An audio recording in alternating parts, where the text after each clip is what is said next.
Tonight on CFTK-TV News, the Terrace RCMP dealt with quite a few impaired drivers during a recent weekend. The District of Kitimat is promoting a program focusing on local businesses, and a report reviews the recent federal party leader debate. Northwest BC's only television news team. We are CFTK-TV News.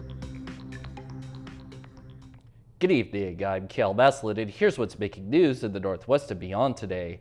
The Terrace RCMP recently put out a report that detailed them dealing with a fairly significant amount of impaired investigations in a recent weekend. One such investigation saw patrolling officers notice a GMC Sierra pickup swerve over the road center line, and the officers then talked with the driver after the vehicle stopped at a local brew house. The driver admitted that they had had a couple of drinks, and after the man then provided some breath samples that resulted in fails, he was hit with a 90-day immediate roadside prohibition and a notice of vehicle impoundment for 30 days. Another part of the report talked about how another man that was eventually determined to be impaired was noticed urinating on the side of a liquor store. The District of Kitimat, like several other northwestern BC communities did not that long ago, has begun promoting what is known as their Business Facade Improvement Program. This program, which is being funded by the Northern Development Initiative Trust, will allow for local businesses to apply for funding that can cover some of the cost of exterior improvements. Any businesses that get approval can receive funding of up to $5,000 or cover up to 50% of their project's total cost. Features that are eligible to be improved by the program's funds include new siding, exterior lighting, building signage, accessibility improvements, and a few other things. People who are looking to learn more about this program can do so by going to the District of Kitimat's website. And up next, we shift over to the upcoming federal election and review the latest public platform that four of the main party leaders used to try and help convince the public to vote for them in said election. CTV's Martin McMahon reports. And what is at stake here? You were the economic advisor to Justin Trudeau that gave us the worst inflation. The exchanges between two men, Liberal leader Mark Carney and his Conservative rival Pierre Poilievre, in focus, with polls indicating one will end up as Prime Minister next term. Do we want to elect them to a fourth term? Or do we want to change? Now the question is who's going to lead out of this? Whoever leads out of this, if I may, Mr. Blanchet. Thank you. Whoever's going to lead out of this is going to need to work with all the provinces, work with Labour, work with Indigenous leaders, work with all Canadians to bring them forward in a united front. British Columbia not prominent in this debate, although mentioned in the context of the environment. I met a mom a couple years ago before I had kids who told me she was worried about taking her kids out on some days because of the forest fires in BC. It meant that it was unsafe for kids to go outdoors. Fast forward to when I became a parent just a couple years after that, and I literally worry about the same thing. And I'm sorry to crash your party, guys, but you are telling fairy tales. Clean oil and gas is a fairy tale. One of the more interesting exchanges involved Carney bringing up Poilievre's unwillingness to get a security clearance. And Mr. Poilievre, it is now 950 days, if my numbers are right, since you've had the opportunity to get your top secret security clearance, and you've refused. Why?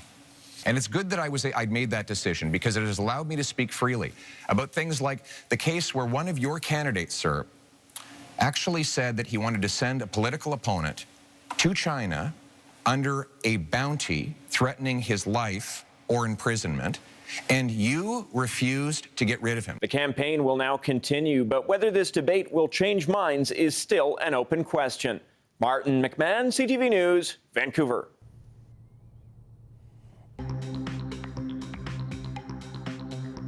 Coming up next, lots of Canadians are currently only traveling inside of our own borders and not to the U.S.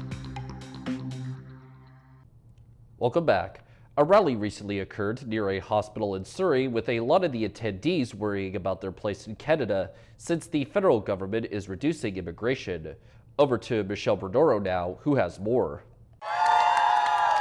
Dozens of non-clinical healthcare workers rallied outside Surrey Memorial, many worried about whether they will be able to stay in Canada. All felt betrayed and disrespected because those all jobs were a hope for the better future. Jasveer Kaur took a healthcare job as a housekeeping aide, believing it was a path to permanent residency here through the Provincial Nominee Program, or PNP. Migrant workers are part of the solution to the labour shortage in British Columbia. But last fall, the federal government announced plans to reduce immigration to alleviate pressures on housing, infrastructure, and social services. The number of PNP spots for BC were slashed. Notionally, this year we were supposed to receive 11,000, then now we are left with 4,000. And so working with the Ministry of Health to prioritize the needs of our province, we have made the decision that we have prioritized clinical healthcare workers. That means HEU members, including housekeeping staff, food services workers, and dietary aides, are currently excluded from the PNP. The HAU says the changes to the program mean that more than 500 union members who work in Fraser Health and Vancouver Coastal Health will have their visas expire by the end of the year. They're at risk of being deported because they will not have a work permit. It just made a sudden change, and now we can't use that experience which we have it here in anywhere else. The union says the affected workers do critical jobs in the healthcare system. Meanwhile, BC's health minister says cuts to the PNP will make health sector recruitment harder and that the province will continue to advocate for reconsideration. Michelle Brunoro, CTV News, Surrey. Next up is a Yasmin Genda report showing off how difficult it can be to get on a BC ferry during a long weekend, even if you have a reservation, and emphasizing the importance of getting to your ride early to avoid long wait times. It wasn't bad at all. Not bad at all. Because we're early, right? Better get early, otherwise ferries are going to be backed up and busy, so we listened and we came early. And went through Bridgeport and got on the bus. The bus was totally full, but that's to be expected. So, if you have a reservation, you should have no problem getting on board a BC ferry. But without a reservation, we are expecting some long sailing waits for drive-up traffic. A surge in travelers is expected for the busy long weekend during a time when one of the vessels is out of service. What's happened is we have some temporary service adjustments in place due to some ongoing vessel maintenance. So customers without reservations should expect that we have limited standby or drive-up availability. At YVR, passengers who have been dealing with delays and cancellations for the last 3 days can now breathe a sigh of relief. The airport says things are back on track after severe delays caused by staffing shortages at NAV Canada. But passengers should check the status of their flight before arriving and plan for extra time. As for the border crossings, it's expected to be a quiet weekend, with many choosing to stay local. And sticking with the subject of traveling, many people within Canada don't seem very keen on traveling to the United States at the moment, given the still unresolved tensions resulting from U.S. President Donald Trump's tariffs. CTV's Rob Buffum also has more on why most Canadians are only willing to move around inside our own border. Admiring the flowers in BC's capital for the Easter long weekend, on vacation from Alberta. I would rather travel in Canada right now for sure, spend my money here. She's following the advice of BC's Premier, who continues to discourage travel to the States. You know, for myself and for British Columbians and for Canadians, I'm not ready to go to the States. EB's message, despite meeting with California's Governor Gavin Newsom this week. On the same day, Newsom released this video, pleading with Canadians to visit his state and return to places like Palm Springs, now making its own pitch with these flags. Flights to the United States have dropped off a cliff. Flight Center says bookings to the States dropped 40% last month, and Victoria's Coho ferry that goes between here and Port Angeles says business from Canadians is way down. Approximately between 40 and 50% in Canadians. So far, at least, American tourists are undeterred, traveling to BC in higher numbers this year, and Canadian businesses are canceling trips to the U.S., despite lost deposits and rebooking them in Victoria. We are seeing what we're calling the repatriation of Canadian conferences, events, and incentive programs. But despite this, there is a growing concern in the tourism sector that EB's message could lead to a backlash. None of this is good in the long term. when an industry becomes a political football. Canadians reluctant to travel south may have a chilling effect on Americans coming here. The risk is when people say that don't travel to the States, then obviously people in the States can say don't travel to Canada. But for now, at least, things are good, and it's our sunshine and palm trees and flowers attracting tourists. Robert Buffum, CTV News, Victoria. And now we take a look at both your nightly and weekly weather forecast. On the north coast, the forecast for tonight will include clouds and a few showers with a low sitting at 4 degrees. And as for the rest of the week, that forecast is expecting to see lots of clouds and rain too, with maybe some sun mixed in and a high shifting from 7 to 10 degrees. In the Terrace-Kitimat area, the night for them should see partly cloudy conditions and a low of 1 degree, with the weekly forecast likely to see clouds and rain mostly too, with some clearing and mixed sun and cloud conditions appearing as well, while their high bounces between 9 and 14 degrees. In the Bulkley Valley and Lakes District, their night will also be partly cloudy with a low down at -5, as the forecast for the rest of the week projects to include clouds to start sun in the middle and rain and clouds at the end, with their high moving from 11 to 17 degrees. Checking out the highways now, visit Drive BC for the latest and up-to-date conditions, and as always, drive safe out there. Highway 16 has bridge maintenance west of Tillel to east of Port Clements, utility work west of Terrace and Fort Fraser, a geotechnical investigation in Smithers, road sweeping west of Smithers and east of New Hazelton, maintenance plan east of Purton Lake, industrial traffic west of Bednesty Norman and east of Purton Lake, and the Esk Ferry has been shut down for the season with the cable car in service. Highway 37 has frost heaves south of Bell 2. Highway 37A is dealing with falling rocks west of Mississauga and east of Stewart, and the Telegraph Creek Road has muddy sections between Telegraph Creek and Dease Lake, and the rest area is closed west of Dease Lake. And this is what the roads were looking like this afternoon around the region from the view of the province's highway cams.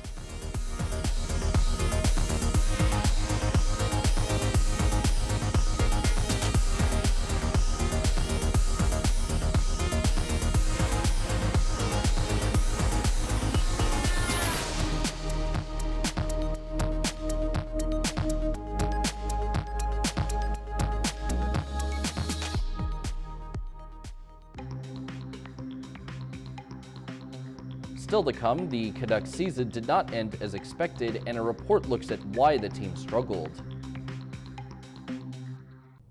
Welcome back. Many Victoria residents weren't pleased with some proposed changes that could be made to their official community plan, and they made their displeasure known by showing up to City Hall en masse not that long ago. CTV's Anna McMillan has the story. A crowd gathers outside of City Hall to protest proposed changes to the long-term vision for Victoria.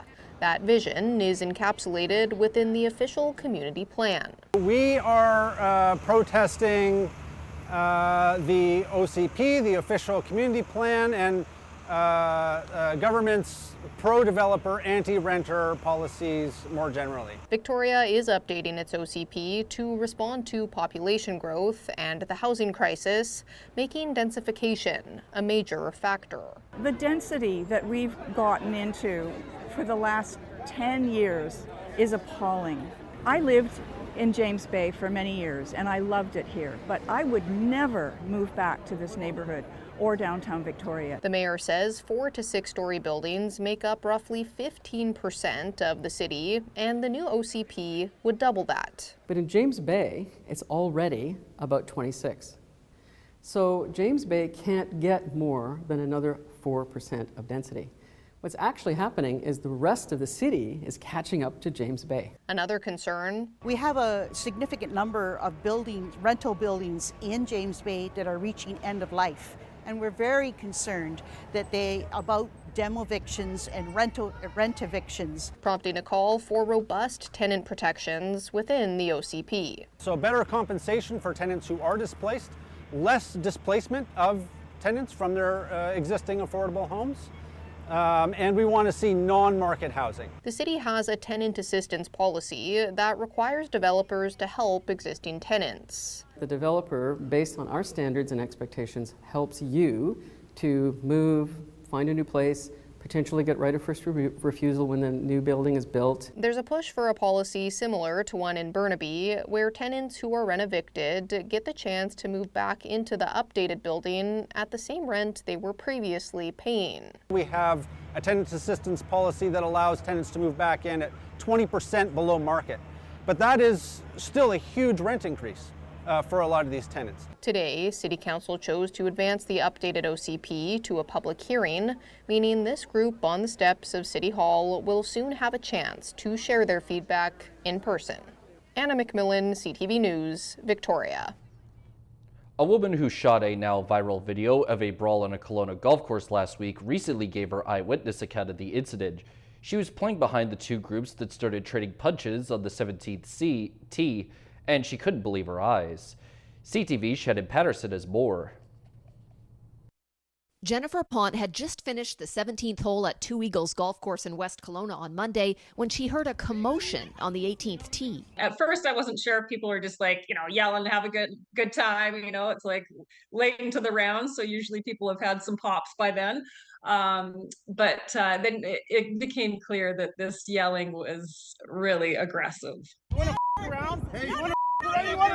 This is what she saw when she approached the 18th. Two groups of golfers pushing and shoving and eventually trading punches. Those were hard hits. It was gross to listen to. There was blood on people's clothing. It was just a mess. It was just so shocking. That's wild.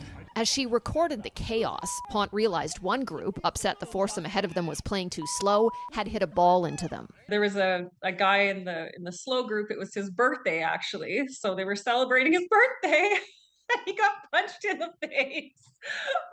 And his pregnant wife was there with him too, and she was just bewildered. A lot of wounded egos, a lot of shameful, appalling behavior that you just don't do on a golf course. RCMP were called, and Pont's video is now part of a police investigation. In a statement, Two Eagles said, "We hold all parties responsible in the desecration of our beautiful golf course, and we formally request the parties involved acknowledge the damage done to each other." Course management is also asking the golfers to pay restitution in the form of a donation to an inclusive sports program. Their staff handled the situation with the utmost professionalism, and I hope it doesn't reflect badly on the course at all. Not surprisingly, Pont's video of the golf fight has gone viral. Our phones have been blowing up from friends and family, and we're like, oh my God, this thing's gone crazy. The avid golfer hopes she never encounters any of these players on the links again. I think they should be banned. You don't brawl on a golf course. Who does that? That is so insane. It's so crazy. Maybe choose another sport like boxing or something. Shannon Patterson, CTV News. A year after winning the Pacific Division and reaching Game 7 of Round 2 of the playoffs, the Vancouver Canucks are on the outside looking in this postseason. From injuries to locker room drama and an underperforming star, CTV's Ben Nisbet breaks down what went wrong and what comes next. A final salute to the home crowd. The Canucks' frustrating season comes to an end much earlier than many had anticipated. When you don't make the playoffs, you got to look at yourself, what could we, that's what we're going to go through, is what we could have done better. Really, that's what I have to look at myself. That's such a disappointing year that's kind of just not even going to look ahead to anything. Just go home, enjoy myself, and probably put my phone away and then see what happens. The team dealt with injuries to key players all season, but perhaps the biggest blow to their Stanley Cup hopes was the reported feud between stars Elias Pettersson and JT Miller, which ultimately led to Miller being traded to the New York Rangers. The fact that both men and professionals, and perhaps we use the term loosely there, could not set their differences aside and find a way to coexist harmoniously, that it seeped into the rest of the team and destroyed this season, is quite a blight on both players and quite a blight on the Vancouver Canucks organization. Pettersson's production also faltered, with just 45 points in 64 games. You head into this offseason knowing you need at least one top two center, if not two of them. While the team will likely look to reshape its roster this summer, the question still looms if reigning NHL Coach of the Year Rick Tocchet will be back behind the Canucks bench next season and beyond. The season just ended. Obviously, you just move along and see where it goes, right? But there's a lot, there's more stuff we got to talk about. The team will hold its year-end media availability on Friday. Ben Nesbitt, CTV News, Vancouver. And now we turn our attention to how the stock markets look today compared to their previous update. The Canadian dollar is down 19/10 of a cent. The price of gold is up $96.90. Oil is down $1.60. Natural gas is down 23 cents. Aluminum is down $16.50. In Toronto, the TSX is down 183.95 points. The Venture Index is down 2.91. In New York, the Dow Jones is down 971.82 and Nasdaq is down 415.55. Still ahead is a look at a town rallying around a beloved bookstore. Welcome back. A town rally around a beloved bookstore on the move by forming with a human chain with around 300 volunteers. Plus, a squid that looks more like a glass sculpture was caught on camera for the first time ever. CNN's Jeremy Roth explains it today's Take a Look at This. From a squirrel with snow-white hair to a double rainbow up there, today we'd like to share the rare. Let's start with moving wares using a community that cares. It's no secret that moving, sucks. So when a beloved bookstore in Michigan needed to move their inventory to a new location, they thought outside the box. Books, putting out an all-call for help to the town of Chelsea. Roughly 300 Samaritans showed up and formed a pair of human chains, moving all 9,100 of Serendipity books by hand to their new location in under 2 hours. The store said they were overwhelmed by their benevolent book brigade and are happy the town could have a literal hand in their newest chapter. This next one isn't just rare, it's full-on never before seen. Stunning video shared by the Schmidt Ocean Institute shows the first known footage of the elusive colossal squid in the wild. Looking like a gliding glass sculpture, this majestic mollusk can grow up to 23 feet long and weigh more than half a ton. It was first identified 100 years ago, but until now, it's never been captured on camera in its natural environment. Another rare sight is this squirrel dressed in white. Video of a rare albino squirrel chilling in a tree at a South Dakota golf course was recently shared by Sioux Falls Parks and Rec. The department asked its followers for nutty name suggestions, and while Frosty, Blanco, and Casper were early contenders, they ended up going with Q-Tip. Finally, we leave you with a zen-like look at a rare double rainbow caught shimmering and glimmering over a Rhode Island bridge at dusk. And while there were likely no pots of gold to be found at either end, it doesn't make this colorful double take any less priceless. For Take a Look at This, I'm Jeremy Roth. Premier David Eby said Catholics around the world are mourning the death of Pope Francis. The Vatican announced that the pontiff died earlier today at the age of 88, over 2 months after he was hospitalized for a respiratory infection. Eby said in a social media post that the Pope will be remembered for his humanity and humility. BC Conservative leader John Rustad also issued a statement on X, saying he was saddened by the news, adding that Pope Francis's devotion to faith and service left a mark on billions of Christians and non-Christians worldwide. That's all of our news for now. From everyone at CFTK-TV News, I'm Cale Maslin. Thanks for watching.